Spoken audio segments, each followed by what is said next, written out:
बिस्मिल्लाहिर्रहमानिर्रहीम। अस्सलाम वालेकुम। क्या हाल है तमाम दोस्तों का। उम्मीद करता हूँ कि सब खैर आफियत से होंगे।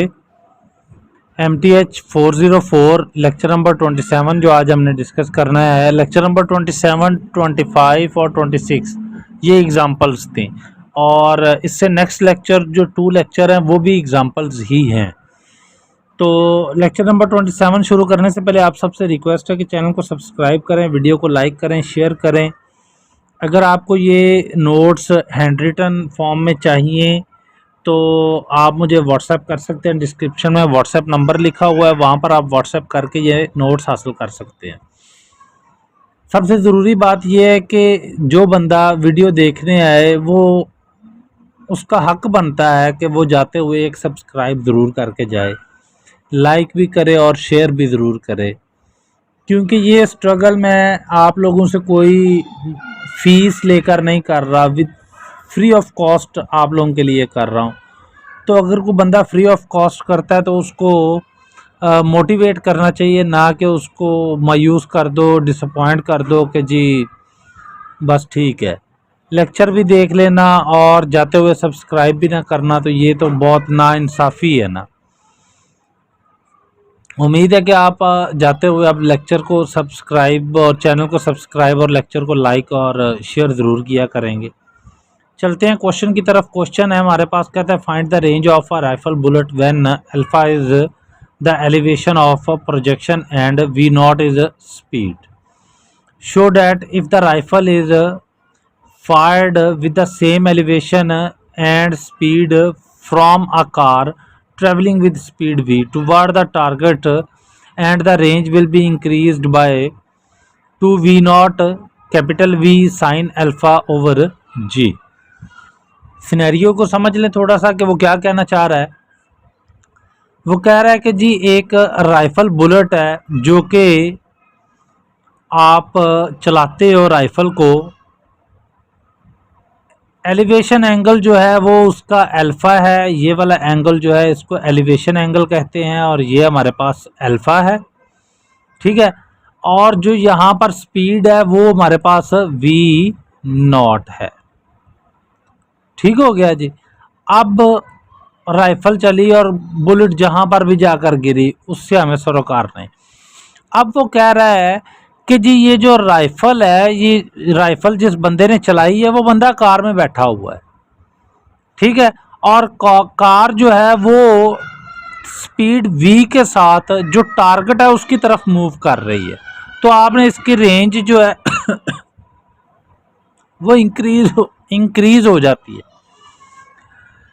चलते हैं हम सोल्यूशन की तरफ। सोल्यूशन हमारे पास ये है कि जी सबसे पहले तो हमें पता है कि जी रेंज जो होता है वो हमारे पास होती है horizontal velocity into time of flight, ये फॉर्मूला है रेंज का। और हॉरिजॉन्टल वेलोसिटी हमारे पास v नॉट कॉस अल्फा होती है, और टाइम ऑफ फ्लाइट हमारे पास 2 v not sine alpha over g होता है। अब हॉरिजॉन्टल वेलोसिटी कार के हिसाब से जो हमारे पास होगी वो होगी v not cos alpha plus v। Car की भी वेलोसिटी उस तरफ है, स्पीड उस तरफ है, और बुलेट जो निकली है उसकी भी स्पीड उसी तरफ है, ठीक हो गया, इसलिए प्लस v आ गया जो कार की स्पीड का है। अब रेंज हमारे पास पहले रेंज थी सिंपल आर, उसको हमने कंसीडर कर लिया। अब जो हमारे पास रेंज आ गई उसको हमने आर डैश कंसीडर कर लिया। तो आर डैश जो हमारे पास होगी v nought cos alpha plus v into 2 v nought sine alpha over g. ज़रा सा सिंप्लीफिकेशन इसकी हम कर लेते हैं। तो सिंप्लीफाई करते हैं हम इसको कुछ इस तरह से कि वी नॉट दोनों आपस में मल्टीप्लाई हो रहे हैं ना, ठीक है ना। तो ये हमारे पास हो जाएगा जी v nought cos alpha into 2 v nought sine alpha over g. ये चीज़, ये रिलेशन बनेगा हमारे पास एक।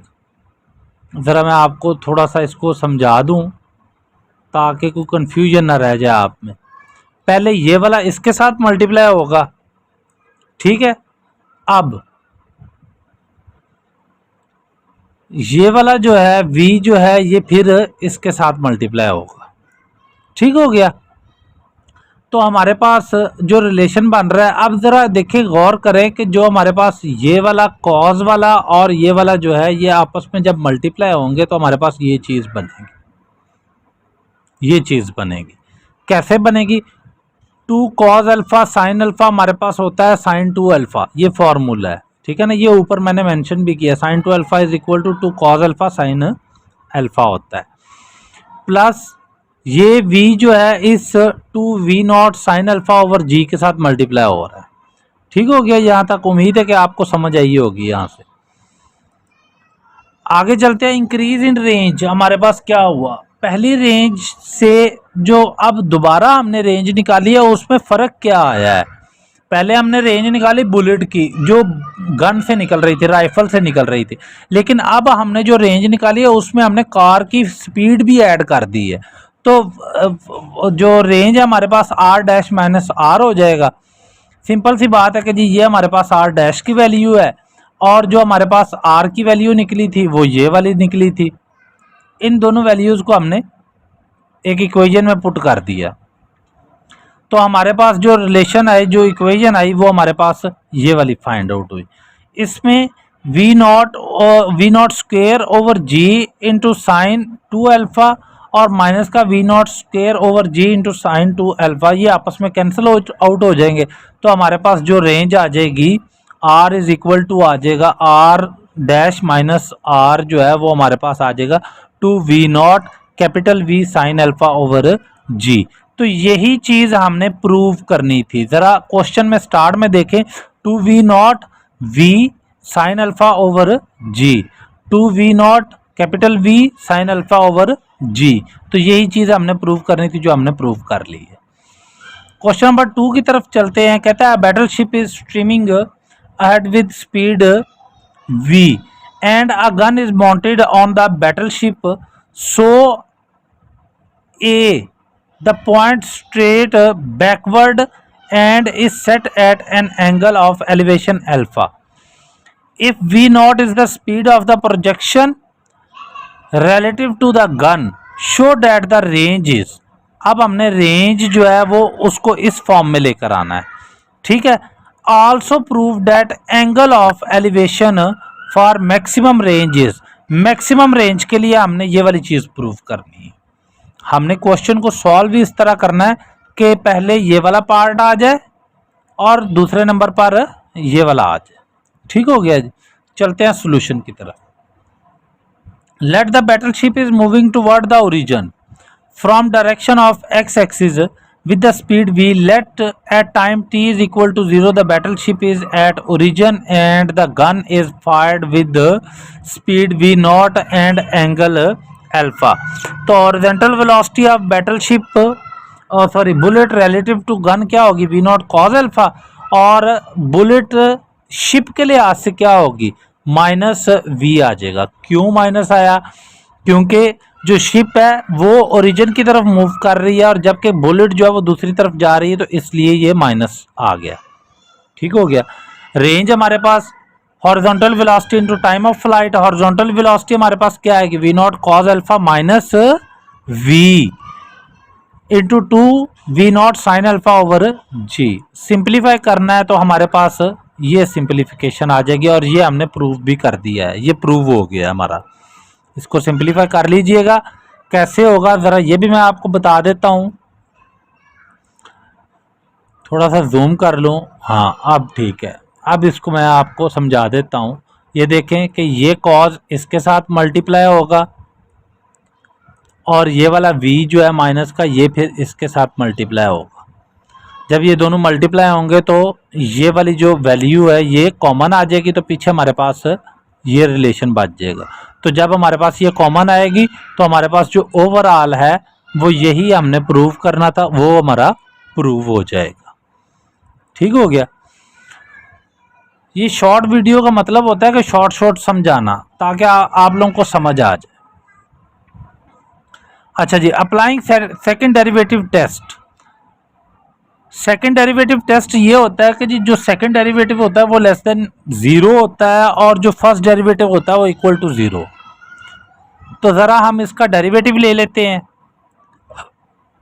किसका डेरिवेटिव लिया हमने, डी आर वाली वैल्यू का। तो हमारे पास आर ये है, इसका हमने डेरिवेटिव लेना है। ठीक है, इसका हम डेरिवेटिव लेते हैं तो हमारे पास क्या रिलेशन आएगा, जरा मैं इसको जूम आउट कर लेता हूं,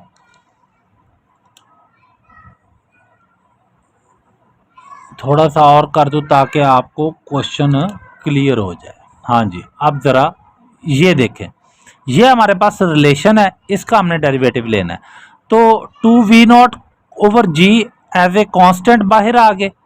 ठीक है, उसके बाद जो हमारे पास बचा वो v0 cause alpha minus v into cos alpha. अब जरा गौर करें कि ये साइन अल्फा और v0 cause alpha minus v जो है ये आपस में मल्टीप्लाई हो रहे हैं। तो मल्टीप्लिकेशन के लिए डेरिवेशन ये होती है कि first as it is second का derivative plus second as it is first का डेरिवेटिव होता है। तो यहाँ पर यही चीज़ को इम्प्लीमेंट किया गया है।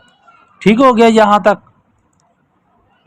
अगर समझ ना आए तो आप कमेंट में पूछ सकते हैं। मज़ीद इसको सिंपलीफाई करेंगे तो हमारे पास जो रिलेशन आएगा वो ये वाला, और उसके बाद हमने इसको सिंपलीफाई किया तो हम यहाँ तक पहुँच। ठीक हो गया जी। अब ज़रा ये गौर करें, यहाँ पे देखें कि जी 2v0 over G into v0 cos alpha minus sine alpha sine square alpha cos square alpha minus sine square alpha minus v cos alpha. ठीक है ना? तो साइन स्क्वायर अल्फ़ा को हम क्या लिख सकते हैं, ट्रिग्नोमेट्री की एक प्रॉपर्टी है 1 माइनस कॉस स्क्वायर अल्फ़ा, तो वो यहाँ पर मैंने लिख दिया। ठीक हो गया। अब ज़रा ये ब्रैकेट ओपन कर देंगे तो जो माइनस वाली है वो प्लस और प्लस वाली माइनस हो जाएगी, तो हमारे पास आ जाएगा 2v0 cos square alpha minus v cos alpha minus v0। ठीक हो गया जी। अगेन डेरिवेटिव हम इसका लेंगे with respect to alpha, second derivative. तो हमारे पास इसका जो सेकेंड डेरिवेटिव आएगा वो 2v0 ओवर g, ये तो एज इट इज़ आ जाएगा। अब 2v0 कॉस स्क्वायर अल्फ़ा का जो डेरिवेटिव होगा वो कॉस अल्फ़ा साइन अल्फ़ा होगा, और जो है हमारे पास ये वाला v साइन कॉस अल्फ़ा ये माइनस का है तो ये प्लस का v साइन अल्फ़ा हो जाएगा, और v0 का जो डेरिवेटिव होगा वो ज़ीरो होगा, लिखने की ज़रूरत नहीं है। यहाँ पर ये काम किया गया। ठीक हो गया जी। अब यहाँ से हम साइन अल्फ़ा को बाहर कॉमन ले लेते हैं तो हमारे पास क्या बच जाएगा, v minus 4 v0 cos alpha. Put the first derivative equal to zero, relation जो है वो हमने पुट किया, तो हमारे पास 2v0 g 2v0 cos alpha cos square alpha minus v cos alpha minus v0 is equal to zero हो गया। जो फर्स्ट डेरिवेटिव, जो फर्स्ट रेंज हमने निकाली थी ये वाली दिस, इसको हमने इक्वल टू ज़ीरो लिया है। ठीक हो गया। तो हमारे पास जो रिलेशन सिंप्लीफाई करने के बाद बचेगा वो कुछ ये वाला बचेगा, cos alpha is equal two plus, ये देखें ज़रा इसको गौर करें कि ये हमारे पास एक ट्रिग्नोमेट्रिक इक्वेशन बन रही है विद रिस्पेक्ट टू कॉज। ठीक है ना? मतलब कि पहले कॉस का स्क्वायर, फिर सिंपल कॉज, और फिर कॉस के बगैर वाली वैल्यू आ गई है। तो ये हमारे पास ट्रिग्नोमेट्रिक इक्वेशन बन गया। हमने क्वाड्रेटिक इक्वेशन, ट्रिग्नोमेट्रिक बोल रहा था, क्वाड्रेटिक इक्वेशन बन गई। तो हमने क्वाड्रेटिक फार्मूला अप्लाई कर दिया। फार्मूला अप्लाई किया तो हमने प्लस लिखने की ज़रूरत नहीं थी, वो नहीं लिखा, हमने सिंप्लीफाई ये वाला किया तो ये आ गया 8 प्लस 8 v0 का स्क्वायर आ गया, और मज़ीद इसको सिंप्लीफाई किया तो हमने जो है कॉज अल्फ़ा हमारे पास प्लस की वैल्यू ली, एंगल हमेशा प्लस में लिया, तो plus v square sorry v plus v square plus v8 v0 square whole का under root over 4 v0। Put cos alpha in second derivative equation में हमने इसको कॉज अल्फ़ा की वैल्यू को पुट किया और मज़ीद सिंप्लीफाई किया तो हमारे पास ये रिलेशन आ गया जिसको हमने प्रूव करना था। उम्मीद है कि आपको लेक्चर की समझ आई होगी। अगर कोई इशू हो तो आप मुझे व्हाट्सएप कर सकते हैं, डिस्क्रिप्शन में व्हाट्सएप नंबर लिखा हुआ है, और आप कमेंट भी ज़रूर कर सकते हैं अगर कोई इशू आए तो। बाकी ये बहुत सिंपल सी डेरिवेशन थी जो मैंने की है, आप इसको मज़ीद ख़ुद समझेंगे तो आपको समझ आ जाएगी। अगर मैं समझाने लग पड़ा तो लेक्चर बहुत लेंथी हो जाएगा। उम्मीद करता हूँ कि आपको लेक्चर की समझ आई होगी और जाते हुए आप लोग सब्सक्राइब ज़रूर करके जाइएगा। थैंक यू वेरी मच जी आप लोगों का। अल्लाह हाफिज़।